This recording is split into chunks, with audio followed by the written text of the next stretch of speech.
எல்லாருக்கும் இன்னைக்கான நாள் எப்படி போச்சுன்னு மறக்காம சொல்லுங்க. எனக்கு ரொம்ப ரொம்ப மோசமா போச்சு. ஏன் அப்படின்னா இன்னைக்கு கடை சுத்தமா ஒண்ணுமே இல்லை. இது வந்து நான் ஃபர்ஸ்ட் வடிக்கிற சாப்பாடு, இது வந்து ரெண்டாவது வடிக்கிற சாப்பாடு. இந்த ஃபர்ஸ்ட் வடிக்கிற சாப்பாடுலயே இன்னும் சாப்பாடு இருக்கு. ஆனா நான் ரெண்டாவது வேற 2 கிலோ போட்டு சாப்பாடை வடிச்சு வச்சிருக்கேன்.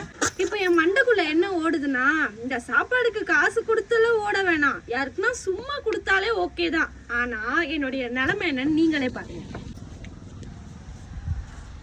ரோட்ல ஈ காக்கா இல்ல, காலியா இருக்கு. ரோட்ல யாராச்சும் சும்மா போவாங்களா, அவங்கள கூட்டு சாப்பாடு வைக்கலான்னு பார்த்தாலும் யாரும் இல்ல. என்ன பண்றதுன்னு தெரியல. இப்பதான் எங்க வீட்டுக்காரர்கிட்ட புலம்பிட்டு இருந்தேன். சரி விடுமா, அதுக்கு என்ன பண்ண முடியும், பரவாயில்ல நீ கிளம்பு வீட்டுக்கு அப்படின்னாரு. இருந்தாலும் மனசு கேட்கல.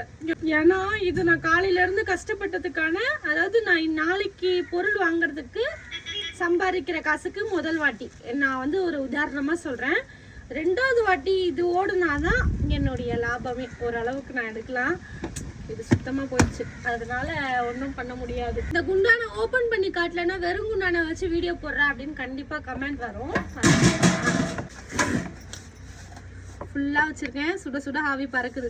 யாருக்குன்னா வர வச்சு கொடுக்கணும். நாளைக்குன்னு ஒரு நாள் வருதுல, நாளைக்கு பாத்துக்கலாம் அப்படின்ற ஒரு தைரியத்துல இன்னைக்கு கடையை மூடிட்டு கிளம்புறேன். ஓகே மக்களே, நெக்ஸ்ட் வீடியோல வரேன். எதுவா இருந்தாலும் ஈஸியா அசால்ட்டா எடுத்துட்டு போக வேண்டியதுதான். பாய்.